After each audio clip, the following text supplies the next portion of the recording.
கழிவு நீக்கம் இப்ப இருந்து ஆரம்பிக்குது.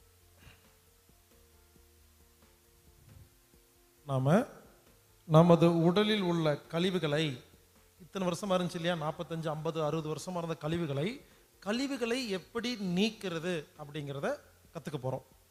அதில் முதல் ஸ்டெப் பேதிக் சாப்பிட்றது. பல பேர்த்துக்கு இந்த பேதிக்குன்னு என்னன்னு தெரில. சில பேர் என்ன கேட்குறாங்க, பேதிக்குன்னா அது எவ்வளோ கிலோ, எங்கே போய் வாங்கணும்? அது வாங்குறது இல்லை, வாலண்டரியாக நாமளே லூஸ் மோஷன் போகிறது.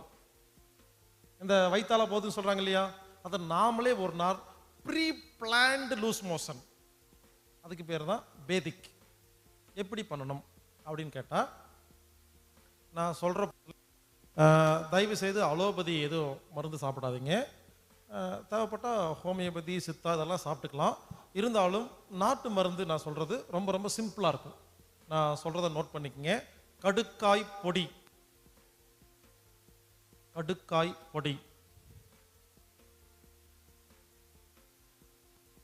திரிபுலா சூரணம், திரிபுலா சூரணம், நிலை அவரை பொடி, நிலை அவரை பொடி, விளக்கெண்ணெய் அதாவது கேஸ்டர் ஆயில், ஆமணக்கு எண்ணெய், 3 ஒன்று தாங்க. கடுக்காய் பொடி, நிலை அவரை பொடி, திரிபுலா சூரணம், விளக்கெண்ணெய்.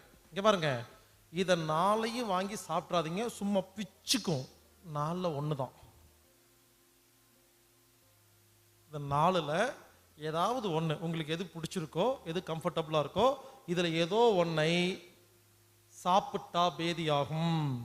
எப்படி பேதி சாப்பிட்றதுன்னா, நைட்டு பேதிக்கு சாப்பிடக்கூடாது. நைட்டு ஏன் பேதிக்கு சாப்பிடக்கூடாது? காலையில் வெறும் வயிற்றுல தான் விடிகாலையில் சாப்பிடணும். ஏன்னா நைட்டு 8 மணிக்கு நல்லா சாப்பிட்ருப்போமா, ஒரு 8:30 மணிக்கு 9 மணிக்கு பேதிக்கு மாத்திரை சாப்பிட்டா என்ன ஆகும்? இது போய் நைட்டு சாப்பிட்ட சாப்பாட்டை ஜீரணம் பண்ண விடாம கெடுத்து வெளியே வந்துருமா? அப்போ என்ன ஆகும் தெரியுமா? நைட்டு ஃபுல்லாக தூக்கம் இருக்காது. நைட்டு சாப்பிட்ட சாப்பாடு ஜீரணம் ஆகலையா, காலையில் ரொம்ப டயர்டாக இருப்போம். அப்போ என்ன ஆகும்? பேதி ஒழுங்காக போகாது. பேதி சாப்பிட்றதா இருந்தால் தெம்பு வேணுமா? நைட்டு நல்லா சாப்பிட்டு நிம்மதியாக தூங்குங்க. காலையில் 5 மணிக்கு 6 மணிக்கு எந்திரிச்சு ஃப்ரெஷ்ஷாக இருப்போமா?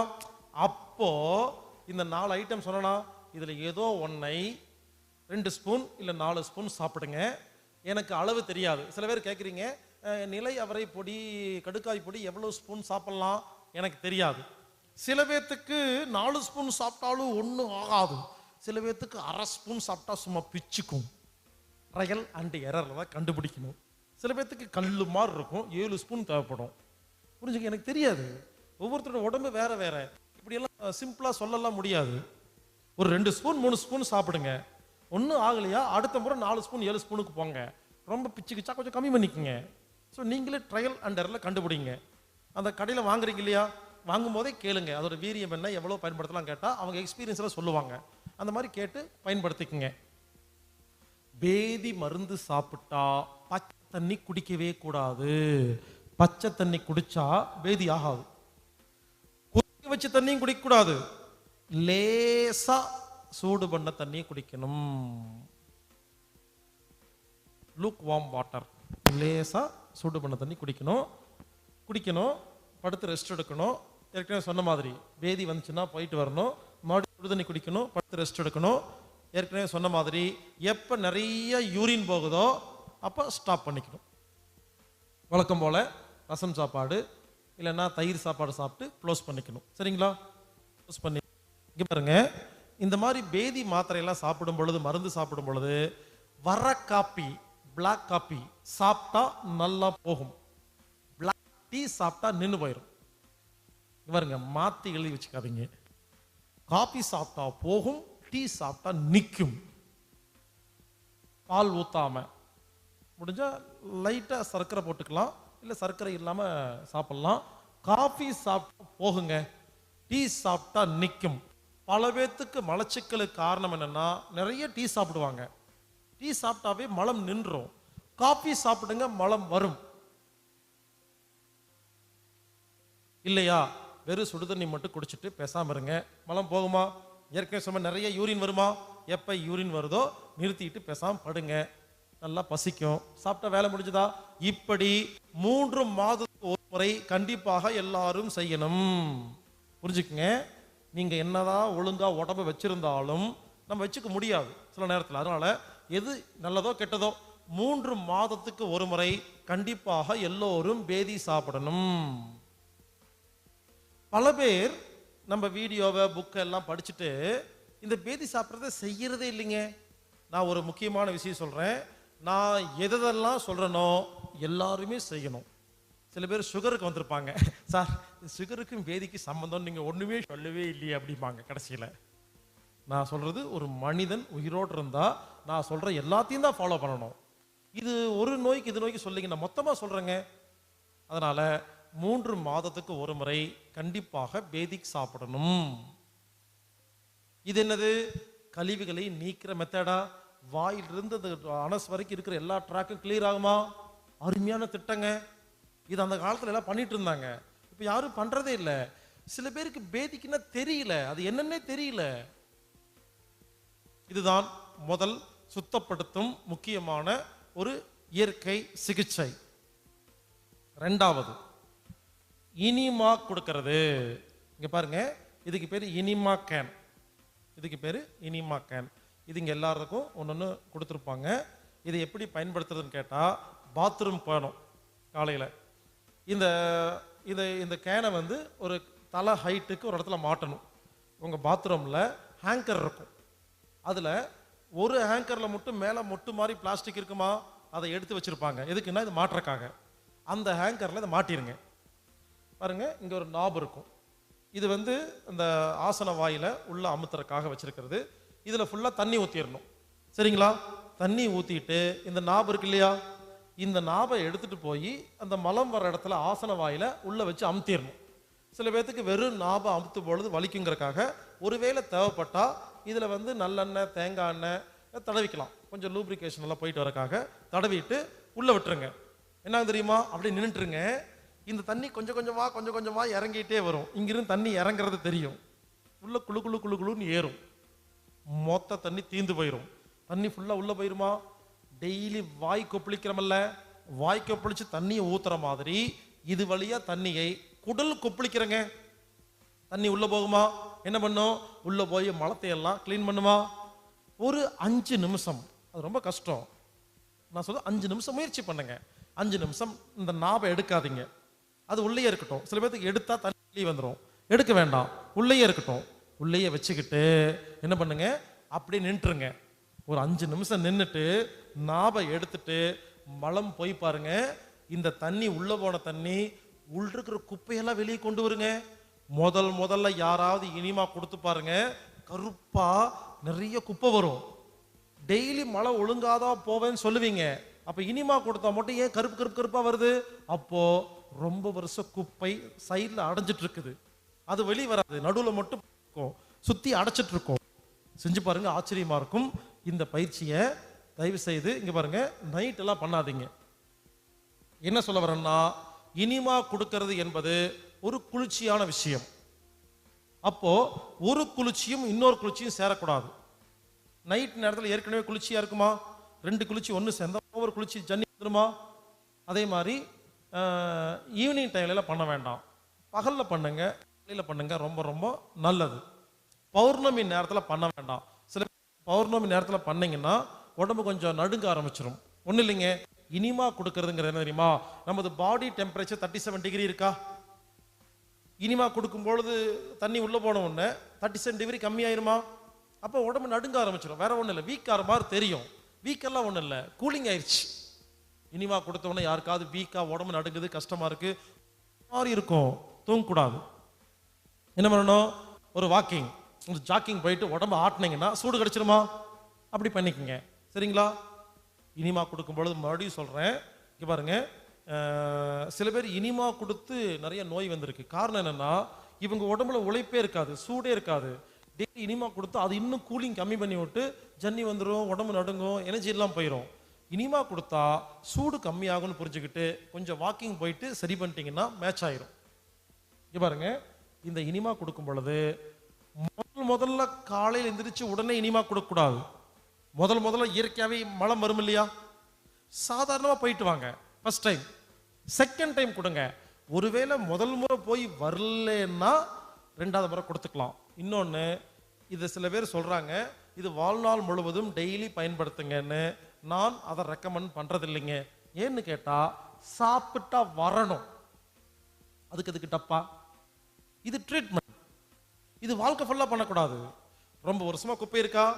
முதல்ல டெய்லி ஒரு நாள் பண்ணுங்க. முதல் மாசம் 30 நாள், சரிங்களா? அப்போ 15 வருஷம் குப்பை, 50 வருஷம் குப்பையெல்லாம் வெளியே வந்துருமா? ரெண்டாவது மாசம் ஒரு நாள் விட்டு ஒரு நாள் பண்ணனா போதும். மூணாவது மாசம் வாரத்துக்கு ஒரு நாள் பண்ணனா போதும்.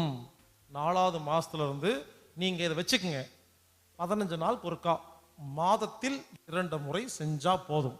ஏன் தெரியுமா சொல்றேன்? இதுவே பழகிருச்சுன்னா உடம்பு இயற்கையா மலம் போறது, அப்புறம் அது மறந்தே போயிடும். அதுக்கான என்சைம் எல்லாம் சுரக்காது, அதுக்கெல்லாம் நிறைய வேலை இருக்குது, அதை கொடுக்கணும். அதனால சாப்பிட்டா மலம் வரணுங்க, இதுதாங்க ஆரோக்கியமான உடம்பு. அதனால இதை ஒரு ட்ரீட்மெண்ட்டா பயன்படுத்துங்க. இதை டெய்லி வழக்கமா பண்ணிடாதீங்க. அதனால இன்னையிலிருந்து 5 நாள், இன்னைக்கு ஒரு நாள் விடுங்க, 4 நாள், 4 நாளும் டெய்லி காலையில எல்லாருமே இதை கொடுத்துருக்கணும். இது ஒரு அருமையான உடம்பை சுத்தம் பண்றதுக்கான ஒரு வைத்தியம். குடல் சுத்தம் பண்றது அருமையான வைத்தியங்க. இந்த அப்பெண்டிக்ஸ் வலிக்கும் பொழுதெல்லாம் இதை மட்டும் உள்ள விட்டு எடுத்துருங்க. அப்பெண்டிக்ஸ் வலி உடனே நின்று போயிடும். இதை கொடுக்குற யாருக்குமே ஹிரண்யா வரவே வராது. குடல் சுத்தம் இல்லாமல் இருக்கிறது தான் அப்பெண்டிக்ஸ்க்கும் ஹிரண்யாவுக்கும் எல்லா வியாதிகளுக்கும் அடிப்படை காரணம் புரிஞ்சுக்கிட்டு இனிமா கொடுப்போம், இனிமையாக வாழ்வோம். இது இரண்டாவது சுத்தப்படுத்துற ஒரு டெக்னிக். மூணாவது டெக்னிக்கு கண்ணு கழுவுறது. பாருங்க, கண்ணு ஏன் கழுவணும் புரிஞ்சுக்குங்க. கண்ணை கழுவ வேண்டிய அவசியமே இல்லைங்க. கண்ணு எப்பவுமே கழுவிட்டு தான் இருக்கும். ஒரு தூசு கண்ணில் பட்டணும், தண்ணி வருதா? கண்ணு மட்டும் பாருங்க, எப்பவுமே லேசா ஈரமா இருக்குதா? கண்ணு எப்பவுமே கழுவிட்டே இருக்குங்க. கழுவன கண்ணை ஏன் தெரியுமா கழுவணும் புரிஞ்சுக்குங்க. இதுல கண்ணெல்லாம் கழுவுறது இல்லை. தண்ணியை கண்ணுல வச்சோம்னா தண்ணியில பிராணன் இருக்கா, உயிர் இருக்கா? கண்ணு தண்ணியில் உள்ள பிராணனை உறிஞ்சு கண்ணும் சுத்தமாகும், கல்லீரலையும் சுத்தம் பண்ணும். கண்ணின் வழியாக பிராணனை அனுப்பிச்சா கண்ணு, கல்லீரல், பித்தப்பை, உடம்பில் ஆகாய சக்தி அதிகமாகும். புரிஞ்சுக்கங்க, கண்ணு கழுவுறது இல்ல, கண்ணு வழியா பிராணனை சப்ளை பண்றது. இந்த மாதிரி டப்பா உங்க எல்லாத்தையும் கொடுத்துருப்பாங்க, சரிங்களா? இந்த டப்பாவை காலையில சாதாரண தண்ணியை நிறைச்சு கண்ணு கிட்ட உள்ள வச்சு கண்ணை முழிச்சு முழிச்சு முழிச்சு முழிச்சு பார்க்கணும். முழிச்சு ஒரு 30 முறை பார்க்கணும். அப்ப என்ன ஆகும்? கண்ணு சுத்தமாகுமா? கண்ணு வழியா சக்தி போகுமா? அப்ப லிவர் சுத்தமாகுமா? கல்லீரல் சுத்தமாகுமா? லிவர் தான் உடம்புல இருக்கிற எல்லா குப்பைகளையும் வெளியே தூக்கி வீசுற முக்கியமான கிளீரிங் பண்ற ஒரு மிகப்பெரிய உறுப்பு. அப்போ லிவர் சுத்தமானா உடம்பு சுத்தமான மாதிரி. அதனால கண்ணை சுத்தம் பண்ணா லிவர் சுத்தமாகும், லிவர் சுத்தமானா உடம்பே சுத்தமாகும் அப்படின்னு புரிஞ்சுக்கிட்டு இனிமேல் இந்த கண் கழுவும் குவளை மூலமாக டெய்லி காலையிலையும் நைட்டும் ஒரு முறை கண்ணை கழுவுங்க. ஆரம்பத்தில் வாங்கிட்டு போயிருப்பீங்க, வீட்டில் ஆசையாக வச்சிருப்பீங்க, 10 நாளுக்கு அப்புறம் காணாமல் போயிடும். பரவாயில்ல, இந்த டப்பா இல்லைன்னா பரவாயில்ல. காலைல குளிக்கும் போது பக்கெட்ல தண்ணி இருக்குமா? ஃபுல் பக்கெட் தண்ணி வச்சு தலையை உள்ள விட்டுருங்க. 2 கண்ணை முழிச்சு பாருங்க. இதுல கூட கொஞ்சம் பிராணம் தான் கிடைக்கும். பக்கெட்ல தலையை விட்டோம்னா பக்கெட் பிராணனே கிடைக்கும். எவ்வளவு தண்ணிக்குள்ள கண்ணை விடுறீங்களோ அவ்வளவு சக்தி கிடைக்கும். ரொம்ப சிம்பிளா இருக்கும். இதை செஞ்சு பாருங்க. இது கழிவுகளை நீக்கிறதுக்கான ஒரு சிகிச்சை. இதை டெய்லியும் பண்ணலாம். ஒரு நாள் மறந்தா பரவாயில்ல, ஒரு நாளைக்கு 5 முறையும் பண்ணலாம். ஃபேஸ் வாஷ் பண்றதுக்கு அடிக்கடி பாத்ரூம் போறோம் இல்லையா, அப்போ கண்ணில் தண்ணி வச்சுக்கலாம், இப்படி கையில் எடுத்து கூட வச்சுக்கலாம். ஆக மொத்தம் ஒரு நாளைக்கு 5 முறை கண்ணை பச்சை தண்ணிகளை கழுவுங்க.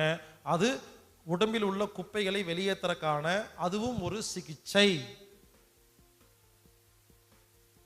பேதி சாப்பிட்றது, இனிமா கொடுக்கறது, கண்ணு கழுவுறது, 3 பார்த்தோமா. 4வது இப்ப பார்க்க போறது மூக்கு கழுவுறது. அதுக்கு ஒரு டப்பா இருக்குது, கழுவும் குவளை. இதுதான் மூக்கு கழுவுற ஒரு டப்பா, மூக்கு குவளை. இது பாருங்க, இங்க பெருசா ஓட்டையா இருக்கும், இங்க சின்ன ஓட்டை இருக்கும். இது எப்படி பண்ணணும்னா, நாளைக்கு காலையில சமையல் ரூமுக்கு முன்னால ஒரு குண்டா வச்சிருப்பாங்க, அண்டா வச்சிருப்பாங்க. அதில் ஒரு தண்ணி இருக்கும். ஒன்றும் இல்லைங்க, சாதாரண தண்ணியை கல்லுப்பு ஒரு 10 போட்டு லேசாக சூடு பண்ணி வச்சுருப்பாங்க. அந்த தண்ணியை இதில் ஃபில் பண்ணிக்கணும். ஃபில் பண்ணிவிட்டு இங்கே பாருங்கள், இந்த குட்டி ஓட்டை இருக்கு இல்லையா, இந்த குட்டி ஓட்டையை கொண்டு போய் மூக்கு நாசியில் வச்சு இந்த மொத்த தண்ணியும் வலது நாசி வழியாக விட்டு இடது நாசி வழியாக வெளியே விடணும். அப்புறம் இடது நாசி வழியை விட்டு வலது நாசி வழியாக எடுக்கணும். இங்கே இருக்கிற எல்லாருமே செய்யணும். இதுக்கு பேர் தான் மூக்கு கழுவும் ஒரு முறை. உடனே பல பேர் யோசிப்பீங்க, என்னங்க மேஜிக்கெல்லாம் பண்ண சொல்கிறீங்க அப்படின்னு. ரொம்ப சிம்பிளாக இருக்கும். அதை எப்படி செய்யறதுன்னு சொல்லி கொடுக்குறேங்க. எல்லாரும் செய்யலாம், ஜாலியாக இருக்குன்னு வச்சுக்கங்களேன். அதை எப்படி செய்யறதுன்னு சொல்ல போகிறேன்.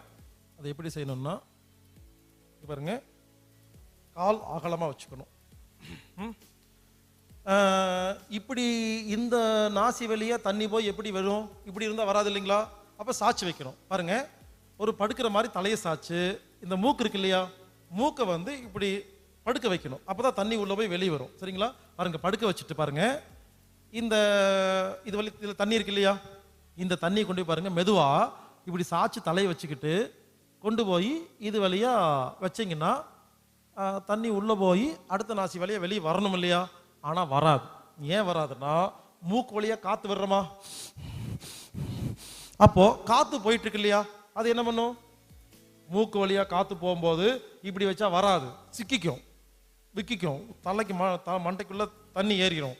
அப்ப என்ன பண்ணோம்னா, மூக்கு வழியா போற காத்தை வாய் வழியா பைபாஸ் பண்ணணும். பாருங்க, அதை செய்யறதுக்கு முன்னால முதல்ல வாய் வழியா மூச்சு விட ஆரம்பிக்கணும். இப்ப மூக்கு காலியா இருக்கா, இப்ப விட்டா வந்துடும். பாருங்க,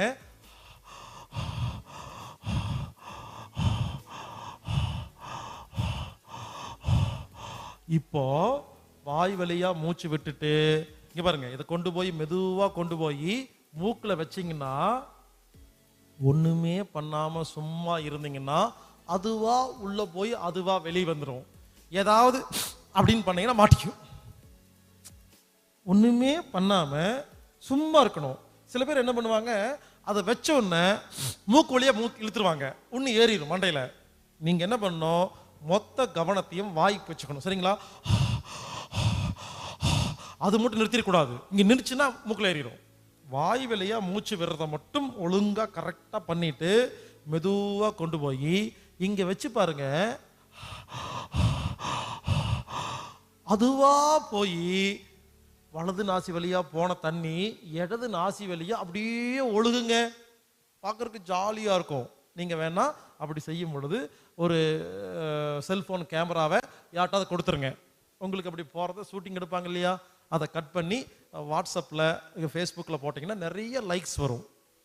எல்லாம் பார்த்து சந்தோஷமா இருப்பாங்க. அப்படி ஒரு பக்கம் ஃபுல்லாக போய் முடிச்ச உடனே நல்லா குடிஞ்சு மூக்கு சிந்தணும், நல்லா சிந்தணும். சரிங்களா, நல்லா சிந்திட்டு பாருங்க, நல்லா சிந்திட்டு பறிச்சு வச்சு நல்லா தொடச்சிட்டு க்ளீன் பண்ணி மொத்த சளி வெளியே வரணும். சரிங்களா, வந்துட்டு ஒரு 5 நிமிஷம் ரெஸ்ட் எடுத்துட்டு 2 நிமிஷம் ரெஸ்ட் எடுத்துட்டு அடுத்து இந்த பக்கம் விட்டு அந்த பக்கம் எடுக்கணும். இப்படி முடிச்சுட்டு மறுபடியும் நல்லா சிந்திட்டு கர்ச்சீப் வச்சு நல்லா க்ளீன் பண்ணிட்டு, அவ்வளோதாங்க, ரொம்ப சிம்பிள். லேசா சூடு உள்ள உப்பு தண்ணி மூக்கு வழியா உள்ள போய் வெளியே வந்துருச்சுன்னா அன்னைக்கு ஃபுல்லா நுரையீரல் உள்ள கழிவுகள் சளி வெளியே வந்துகிட்டே இருக்கும். அன்னைக்கு பகல் ஃபுல்லா மூக்கு ஒழுகும், சளி வரும். தைரியமா இருங்க, அதை சிந்திருங்க. வேலை முடிஞ்சுதா? நுரையீரலில் உள்ள கழிவுகளை வெளியே ஏத்துறதுக்கு தான் இந்த டப்பாவை பயன்படுத்தணும். இதை நாளைக்கு எல்லாரும் காலையில் செய்யணும். சரிங்களா? நாளையிலிருந்து 4 நாள் செய்ய போறீங்க. வீட்டுக்கு கொண்டு போய் இதை டெய்லி செய்யணும். ஒரு மாசம் கழிச்சு ஒரு நாள் விட்டு ஒரு நாள் செய்யணும். அடுத்த மாசம் வாரத்துக்கு ஒரு நாள் செய்யணும். ஏற்கனவே சொன்ன மாதிரி அதுக்கப்புறம் இது வீட்டில் இருக்கணும். மாசத்துல 2 முறை செஞ்சா போதும். டெய்லி கூட செய்ய வேண்டிய அவசியம் இல்லை. அப்படி ஒன்றும் குப்பை இருக்காது. இனிமேல் வாரத்துக்கு ஒரு முறை இல்லை 15 நாளுக்கு ஒரு முறை இது செஞ்சிட்டீங்கன்னா, குப்பை இருக்கோ இல்லையோ, இது செஞ்சீங்கன்னா குப்பையெல்லாம் வெளியே வருமா? இனிமேல் குப்பை தேங்காது. ஸோ நுரையீரலில் உள்ள குப்பைகளை வெளியேற்றுறதுக்கான ஒரு டப்பா இது மூக்கு குவளை. அடுத்தது ஆயில் புல்லிங், நல்லெண்ணெயில வாய் கொப்பளிக்கிறது. இதுவும் உடம்பில் உள்ள கழிவுகளை வெளியே கொண்டு வரக்கான அற்புதமான ஒரு சிகிச்சை. ஒரு டம்ளர்ல பாருங்க, ஒரு 1/4 டம்ளர் நல்ல எண்ணெய் எடுத்துக்கணும். சரிங்களா? எடுத்துட்டு காலையில வாயில ஊத்தணும். வாயை மூடி கொப்பளிக்கணும். கொப்பளிச்சு பாருங்க. இப்படி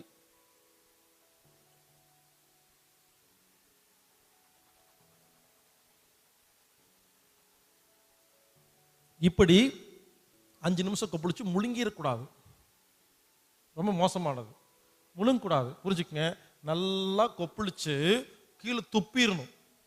இப்படி நல்லெண்ணெயை வாயில கொப்பளிக்கும் போது என்ன நடக்குதுன்னு கேட்டீங்கன்னா, நாக்குல புள்ளி புள்ளியா இருக்கு இல்லையா, அதுக்கு பேரு டேஸ்ட் பட்ஸ்ன்னு பேரு, சுவை மொட்டுக்கள் பேரு. நல்ல எண்ணெயில் 6 சுவை இருக்கும். நான் சொல்றது ஒரிஜினல் நல்லெண்ணெய். அதை கொப்பளிக்கும் பொழுது 6 சுவை உள்ள போய் நாக்கு வழியா போய் மண்ணீரல் இருக்குல்ல, மண்ணீரலை சுத்தப்படுத்துங்க. மண்ணீரல் சுத்தமாயிருச்சுன்னா மண்ணீரல் தான் உடம்பில் உள்ள குப்பையெல்லாம் வெளியேற்றுது. லிவரை சரி பண்றதுக்கு கண்ணு, மண்ணீரல் ஸ்பிளீன் சரி பண்றதுக்கு வாய் கொப்பளிக்கிறது. அதை இன்னொன்று என்னன்னா, நல்லெண்ணெயில் வாய் கொப்பளிக்கும் பொழுது உடம்பில் உள்ள பாக்டீரியா, வைரஸ் போன்ற எல்லா நச்சுத்தன்மை இருக்கு இல்லையா, எல்லாம் வாய்க்கு வந்துருங்க. நீங்க ஒன்று பண்ணுங்க, நல்லா நல்லெண்ணெயை வாய் கொப்பளிச்சு உங்க வீட்டில் செடி கொடி இருந்தால் அது மேல துப்புங்க. அடுத்த நாள் 24 மணி நேரத்தில் அது கருகி போய் அதுக்கப்புறம் முளைக்காது செடி. அவ்வளவு விஷம். பார்க்கறதுக்கு தான் எல்லாம் நல்லா அழகா இருப்போம். வாய் கொப்பளிச்சு துப்பி பார்த்தா தெரியும் எவ்வளவு விஷமா இருக்குதுன்னு. அதனால இங்க யாரும் இங்க இருக்கிற செடி கொடி துப்பிடாதீங்க. அப்படிங்கிறது முளைக்காம போயிடும், சப்பான் மாதிரி ஆயிரும். அதனால நல்லெண்ணெய் வாய் கொப்பளிக்கிறவங்க வாஷ் பேசின் இருக்கு இல்லைங்களா, அதுல துப்பி தண்ணி ஊற்றி கிளியர் பண்ணிடுங்க. ஏன்னா வேற எங்கேயும் துப்பிடாதீங்க. ஏன்னா எங்கெங்கெல்லாம் துப்புறீங்களோ அங்க செடியே முளைக்காதுங்க. அவ்வளவு மோசமான கிருமிகள், வைரஸ் நம்ம உடம்புல குப்பையெல்லாம் இருக்குது, கழிவு இருக்குது, விஷம் இருக்குது. விஷத்தை வெளியெடுக்கிறதுக்கு ஒரே அற்புதமான வழி நல்லெண்ணெய் வாய் கொப்பளிக்கிறது. இதை டெய்லி செய்யலாங்க. ஒரு நாளைக்கு 2 முறை செய்யலாம், 4 முறை செய்யலாம். ஒன்றும் பெரிய சைடு எஃபெக்ட்ஸ்லாம் கிடையாது. டெய்லி ஒரு முறை பண்ணுங்க. காலையிலையும் பண்ணலாம், நைட்டும் பண்ணலாம். என்னை பொறுத்த வரைக்கும் நைட்டு தூங்குறதுக்கு முன்னால் பண்ணுறது ரொம்ப ரொம்ப நல்லதுங்க. இங்கே நம்ம பயிற்சிக்காக காலையில் வச்சுருப்போம். நீங்கள் வீட்டில் பண்ணும்போது நைட்டு பண்ணுங்க. ஏன் தெரியுமா? நைட்டு வாய் கொப்பளிச்சுட்டு படுத்துட்டீங்கன்னா நைட்டு ஃபுல்லாக வாய் சுத்தமாக இருக்குமா? இது மண்ணீரலை சுத்தம் பண்ணுற வைத்தியம், ஆயில் புல்லிங். இதை டெய்லி செய்யலாம். இது உடம்பில் உள்ள கழிவுகளை வெளியேற்றுகிறது. அடுத்தது வாழை இலை குளியல். வாழை இலை குளியல்னா என்னன்னா, உடம்புல ட்ரெஸ் எல்லாம் ஃபுல்லாக ரிமூவ் பண்ணிட்டு குறைஞ்சபட்சம் ட்ரெஸ்ஸு போட்டுட்டு நல்லா வெயில் அடிக்கும் பொழுது ஒரு தரையில் போய் வாழை இலை இருக்கு இல்லைங்களா, வாழை இலையை நிறைய விரித்து அது மேலே படுத்துக்கணும். உங்கள் மேலே வாழை இலையெல்லாம் போட்டு நூல் போட்டு கட்டிடுவாங்க. என்னாகும் தெரியுமா?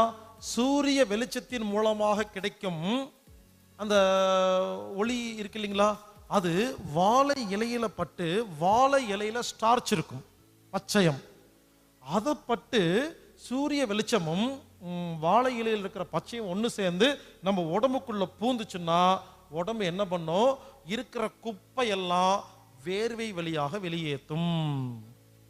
வாழை இலை குளிக்கிறதுக்கு முன்னால குறைஞ்சது 1.5 லிட்டர் 2 லிட்டர் தண்ணி குடிச்சிட்டு போகணும். ஏன் தெரியுமா? உள்ள போய் படுத்துனா தண்ணி வந்துகிட்டே இருக்கும்.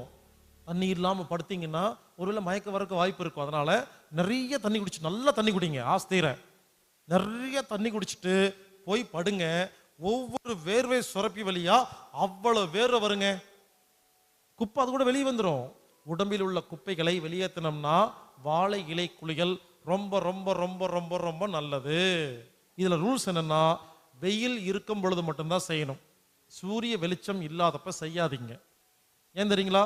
சூரிய வெளிச்சம் இல்லாதப்ப செய்யும் பொழுது உடம்பு வீக் ஆயிரும். நல்லா வெயில் இருக்கணும். சாயந்தரம் எல்லாம் பண்ண வேண்டாம். இந்த காலையில ஒரு 9ல இருந்து ஒரு 12க்குள்ள பண்றது ரொம்ப ரொம்ப நல்லது. ஏன்னா அளவா வெயில் இருக்கும். நைட் 12 மணி, மதியானம் 12 மணிக்கு மேல ரொம்ப அதிகமா போயிடும். அதிகமா இருந்தாலும் பயமா இருக்கும். 5 நிமிஷத்துல உடம்பு நடுங்க ஆரம்பிச்சிடும். ஸோ ஒரு 9ல இருந்து 10 காலையில ஒரு 11 மணி அந்த ரேஞ்சில் இருக்கிற வெயில் ரொம்ப ரொம்ப நல்லது. ரொம்ப சிம்பிளா இருக்குங்க. அந்த வாழை இலை குளியல் முடிச்ச உடனே குளிச்சிடாதீங்க. ஒரு அரை மணி நேரம் நிழலால் இருக்கிற இடத்துல நில்லுங்க. நிழல்ல நின்று பாடி நார்மலுக்கு வந்ததுக்கு அப்புறமா போய் குளிச்சுட்டு வந்துருங்க. ஆச்சரியமா இருக்கும். உடம்பில் உள்ள எல்லா குப்பையும் வெளியே வரும். இங்க செஞ்சு பழகிட்டீங்கன்னா நீங்க வீட்டிலேயே பண்ணிக்கலாம். இப்பெல்லாம் வாழை இலை குளியலுக்கு ஒரு குளியலுக்கு சென்னை, பெங்களூர்ல எல்லாம் 3000 5000 வாங்குறாங்க. புரிஞ்சுக்குங்க. அது ஒரு சிம்பிள் சாதாரண மேட்ரு. உங்க வீட்லயே மேலே மொட்டை மாடியில் சேரீ எல்லாம் கட்டிட்டு மறைப்பை ஏற்படுத்திட்டு வீட்டிலே பண்ணலாம். அதுக்கு மிஞ்சி மிஞ்சி போனால் 100 ரூபாய்க்கு வாழை இலை வாங்கினா போதும். ரொம்ப சிம்பிளாக இருக்கும். வாழை இலை குளியல் ரொம்ப ரொம்ப நல்லது. இதை மாதம் ஒரு முறை நீங்கள் வீட்டிலேயே செஞ்சுக்கலாம். இல்லைன்னா பக்கத்தில் இருக்கிற எங்காவது வாழை இலை குளியல் குடிக்கிற சென்டருக்கு நீங்கள் போயிட்டு வரலாம். ரொம்ப நல்லா இருக்கும். இது கழிவுகளை வெளியேற்றுறதுக்கான ஒரு அற்புதமான சிஸ்டம். அடுத்தது மண் குளியல். மண் குளியல்னா என்னன்னா, இந்த கரையான் புத்து மண் இருக்கு இல்லையா, பாம்பு புத்து இல்லை, கரையான் புத்து தான். பாம்பு போய் திருடிடுது கரையான் வீட்டை. கரையான் கஷ்டப்பட்டு கட்டி வச்சிருக்கோம். இந்த கரையான் என்ன பண்ணுமாமா, மண்ணுக்குள்ள போய் எங்கெங்கேயோ இருக்கிற நல்ல மண்ணை எல்லாம் பொறுக்கிட்டு ஒரு கூடு கட்டுதுங்க. அந்த கரையான் புத்து மண்ணு ரொம்ப ரொம்ப சிறப்பான மருத்துவ குணம் உள்ளது. அந்த மண்ணை எடுத்துட்டு வீட்டில் ஒரு சட்டியில் போட்டு தண்ணி ஊற்றி குழச்சி கூழ் மாதிரி செஞ்சு, பேஸ்ட் மாதிரி செஞ்சு, உடம்புல ட்ரெஸ் எல்லாம் கழட்டிட்டு மொத்த உடம்புலையும் ஒரு இன்ச்சுக்கு மொத்த உடம்புலையும் அந்த மண்ணை பூசிட்டு வெயில்ல ஒரு அரை மணி நேரம் நின்னோம்னா மண் இறுகுமா? இவருங்க சாதாரண விஷயம் இல்லை. மண் இறுக இறுக நம்ம கஷ்டமா இருக்குங்க. இது ரொம்ப நேரம் பண்ண முடியாது. ஏன் தெரியுமா? உடம்பு இறுக இறுக வலி தாங்க முடியாது.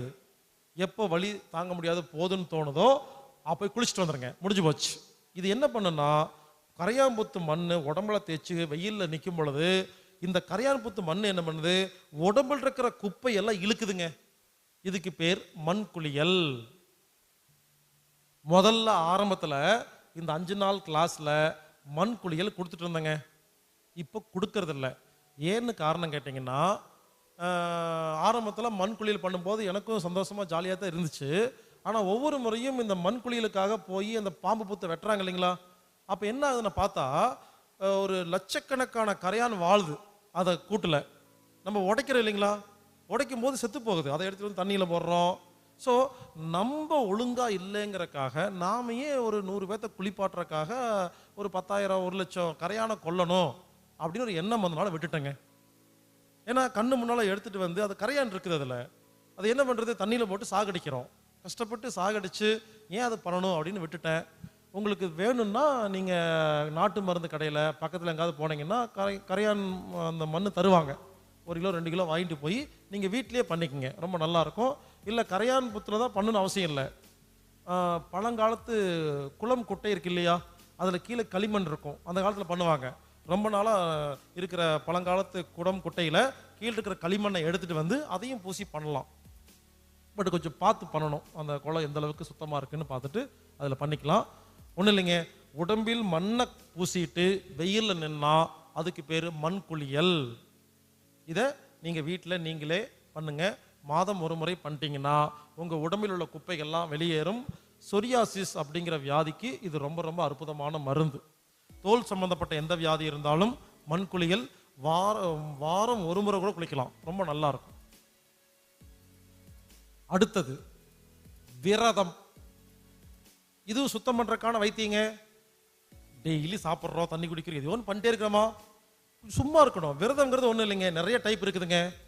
வெறும் சில பேர் சொல்றாங்க பாலும் பழம் மட்டும் சாப்பிட விரதமாமா. ஹலோ, அதுக்கு நீங்கள் சாப்பிட்டே போயிடலாம். பாலும் பழம் மட்டும் டெய்லி ஃபுல்லாக கட்டுன்னு கட்டிட்டு இதுக்கு பேர் விரதம். சில பேர் ஆரஞ்சு விரதம், ஆப்பிள் விரதம், சாத்துக்குடி விரதம், சில பேர் பிரியாணி விரதம். ஹலோ, விரதம்னா ஒன்றுமே சாப்பிடக்கூடாது, அதுதான் உண்மையான விரதம். இருக்குது, தேன் மட்டும் சாப்பிட்ற விரதம் இருக்கு, ஆரஞ்சு மட்டும் சாப்பிட்ற விரதம் இருக்கு, இல்லைன்னு சொல்லல. அது ஒரு டைப் ஆஃப் விரதம்னு வச்சுங்களேன். நான் என்ன ரெக்கமெண்ட் பண்ணுறேன், தண்ணி விரதங்க. 24 மணி நேரமும் தண்ணி குடிச்சிருக்கிறது, இது விரதம். சரிங்களா? இது ரெக்கமெண்ட் பண்ணுறேங்க. சிம்பிளாக இருக்கும், எல்லாரும் பண்ணலாம். இது எப்படி பண்ணோம்னா, வாட்டர் ஃபாஸ்டிங், தண்ணீர் விரதம். நைட்டு சாப்பிட்றோமா, நைட்டு சாப்பிட்டு முடிச்ச உடனே ஒரு சங்கல்பம், நாளைக்கு இதே நேரத்தில் தான் நைட்டு சாப்பாடு சாப்பிடுவேன், அது வரைக்கும் சாப்பாடு சாப்பிட மாட்டேன், தண்ணி மட்டும்தான் குடிப்பேன்னு முடிவு பண்ணுறதுக்கு பேர் தான் வாட்டர் ஃபாஸ்டிங். என்ன பண்ணணும், நைட்டு சாப்பிட்டு முடிச்ச உடனே நாளைக்கு நைட்டு இதே டைமில் தான் சாப்பிடுவேன்னு முடிவு பண்ணிட்டு அதுக்கப்புறம் தண்ணி மட்டும்தான் குடிக்கணும். சரிங்களா? தூங்கிடணும், காலைல எந்திரிச்சு தண்ணி மட்டும் குடிச்சிட்டே இருக்கணும். தாகம் இருக்கோ இல்லையோ 1 மணி நேரம் ஒருக்கா 1/2 லிட்டர் இதான் கணக்கு. எவ்ரி 1 hour 1/2 லிட்டர் தண்ணி குடிக்கணும். சரிங்களா? குடிச்சிட்டு முடிஞ்சா லீவு போட்டுட்டு படுத்துட்டு இருந்தா ரொம்ப ரொம்ப ரொம்ப ரொம்ப நல்லது. ஏன் தெரியுமா? ஒரு வேலை செய்யாம படுத்திருந்தீங்கன்னா கிளீனிங் வேலை நடக்குமா? ஒரு வேலை நீங்க ஆபீஸ் போறீங்க, வேலை செய்றீங்கன்னா அப்படி புரிஞ்சுக்குங்க. வேலையை செஞ்சிட்டும் வாட்டர் ஃபாஸ்டிங் பண்ணலாம், ரெஸ்ட் எடுத்தும் பண்ணலாம். ஆனா வேலைக்கு போயிட்டு பண்ணும் பொழுது உடம்புக்கு கார்போஹைட்ரேட் வேணுமா? அது கொஞ்சம் கஷ்டப்பட்டு வேலைக்கும் கொடுக்கும், கிளீனிங் பண்ணுமா? ஆனா சும்மா அடுத்து லீவு போட்டு இருந்தா நிறைய கிளீனிங் ஆகுமா? லீவு போட முடிஞ்சவங்க லீவ் போடுங்க, முடியாதவங்க அதுக்காக லீவ் போட முடியலங்க விட்டு வைக்க வேண்டாம். நீங்க லீவ் போடாமே வாட்டர் ஃபாஸ்டிங் இருக்கலாம். 24 மணி நேரங்க தண்ணி மட்டும் குடிச்சிட்டு இருக்கணுங்க. அப்ப என்ன தெரியுமா? வெறும் தண்ணி மட்டும் குடிச்சிட்டு இருக்கும் பொழுது வாய் முதல் அனஸ் வரைக்கும் இருக்கிற எல்லா உறுப்புகளும், கழிவுகள் வெளியே வருமா? குப்பை வெளியேறுமா? எல்லா குப்பையும் வெளியேறுமா? அன்னைக்கு சுத்தம் படுத்திடலாம். ஸோ 24 மணி நேரமும் தண்ணி குடிச்சிட்டு இருக்கிறது வாட்டர் ஃபாஸ்டிங். இந்த விரதத்துக்கும் பட்னிக்கு என்ன தெரியும் வித்தியாசம்? மத்தியானம் 2 மணிக்கு வீட்டுக்கு போறீங்க, திறந்து பார்க்குறீங்க வீட்டில் சாப்பாடே இல்லை, ஃபோன் பண்ணுறீங்க. நைட்டு 12 மணிக்கு வீட்டுக்கு போறீங்க, நல்லா பசிக்குதுங்க, சாப்பாடே இல்லை, ஃபோன் பண்ணுறீங்க, சாரிங்க எங்கள் அம்மா வீட்டுக்கு வர்ற அவசரத்தில் உங்களுக்கு சமைக்காம வந்துட்டாங்க, அட்ஜஸ்ட் பண்ணுங்க வச்சுட்டாங்க போனேன். பக்கத்தில் ஹோட்டலும் இல்லை ஒன்றும் இல்லை. என்னாகும்? இதுக்கு பேர் பட்டினி. பட்னிக்கும் விரதத்துக்கு என்ன வித்தியாசம்னா, சாப்பிடலான்னு போய் ஒன்றும் கிடைக்கலன்னா பட்னி, நான் சாப்பிட மாட்டேன்னு முடிவு எடுத்துட்டா விரதம். புரிஞ்சுக்குங்க.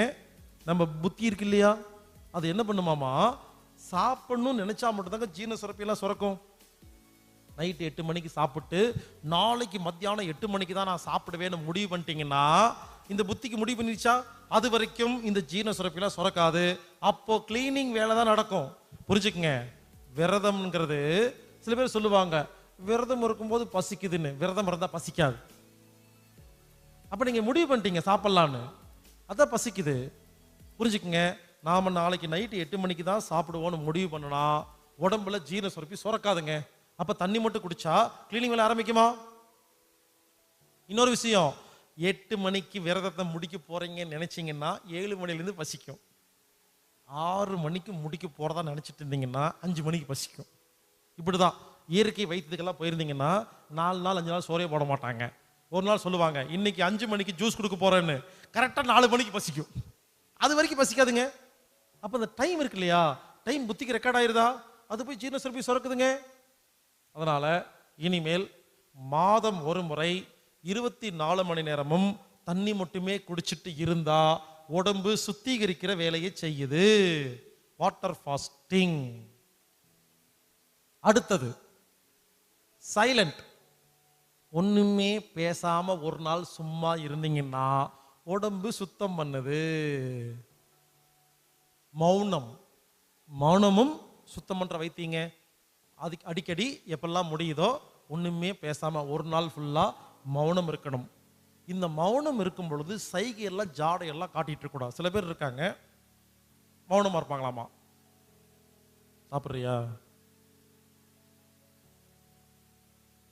ஏதோ சொல்லிட்டு இருப்பாங்க, அதுக்கு பேசாம வாய் திறந்து பேசிட்டு போயிடலாம். அவ்வளோ நேரம் ஜாடை காட்டுறதுக்கு ஒரு நிமிஷத்துல ஆமா இல்லைன்னு சொல்லிட்டு போயிடலாம். ஸோ மௌனமா இருக்கும் பொழுது முடிஞ்ச வரைக்கும் ஜாடை கூட காட்டக்கூடாதுங்க. அது மௌனம், அதான் மௌனம். சரிங்களா? மௌனம் சைலண்ட் இருந்து பாருங்க, உடம்பு சுத்திகரிக்கிற வேலையை செய்யுது. அடுத்தது ரெஸ்ட். ஒண்ணும் பண்ணாம சும்மா இருந்தா உடம்பு சுத்திகரிக்கிற வேலையை தான் செய்யும். அதுக்கு ஒரு உதாரணம் சொல்லட்டா, ஆபீஸ்ல இருக்கும் பொழுது ஒரு நாளைக்கு எத்தனை முறை லெட்டின் வருது யோசிச்சு பாருங்க. ஆபீஸ்ல வேலை செய்றீங்க இல்லையா, நிறைய பேர் டீச்சர் ஆபீஸ் வேலைக்கு போறீங்க இல்லையா, ஆபீஸ்ல ஒரு நாளைக்கு எவ்வளவு முறை லெட்டின் வருது? என்னைக்காவது ஒரு நாள் வந்திருக்கும். ஆனா வீட்டுல ஒரு நாள் ஞாயிற்றுக்கிழமை சும்மா இருங்க 5 முறை லெட்டின் போவோம். புரியல? சும்மா இருந்தா உடம்பு சுத்திகரிக்கலை செஞ்சுட்டே இருக்குங்க. நல்லா கேட்டு பாருங்க. லீவு நாளில் வீட்டுல சும்மா இருக்கும் பொழுது எல்லாரும் 5 முறை பாத்ரூம் போவாங்க. அடிக்கடி வரும்.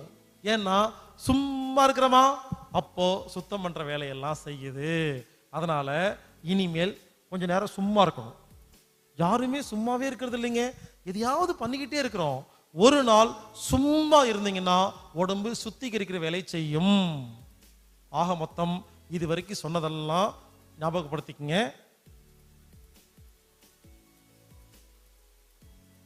இன்னும் ஒண்ணு சொல்ல வேண்டியது இருக்கு. சூரியனை பார்க்கிறதுங்க. வெறுங்கண்ணால சூரியனை பார்த்தால் உடம்பில் உள்ள கழிவுகள் குப்பைகள் வெளியே போகுது. சூரியனை வெறுங்கண்ணால பார்க்கணும். நல்லா கேட்டுக்குங்க. இது எப்படின்னா, காலையில சூரியன் உதிச்சு 1 மணி நேரம் அப்புறம் பார்க்கலாம்.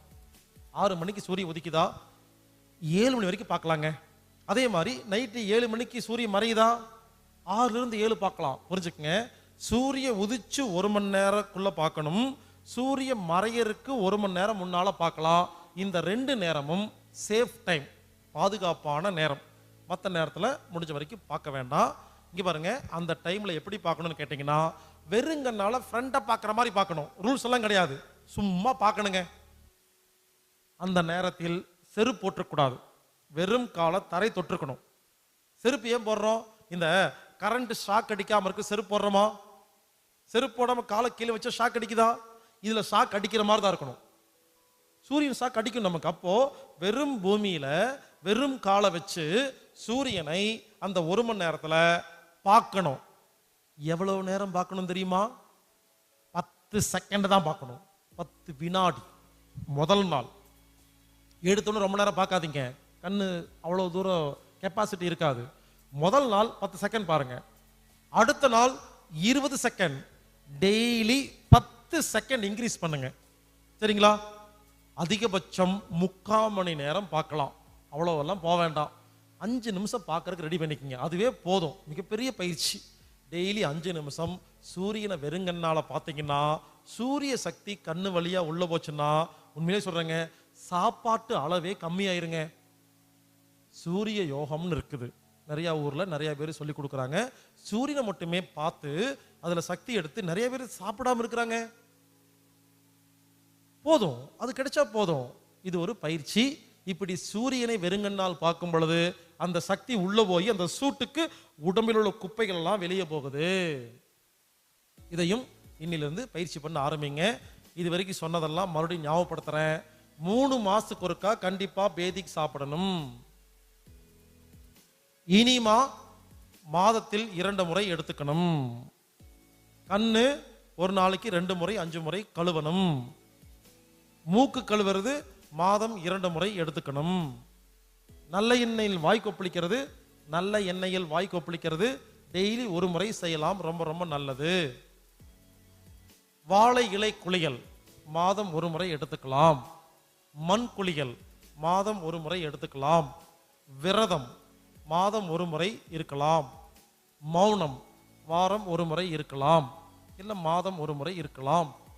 ரெஸ்ட் எப்பப்பெல்லாம் முடியுதோ சும்மா இருக்கணும். சூரியனை டெய்லி ஒரு 5 நிமிஷம் பார்க்கணும். இவ்வளவுதாங்க.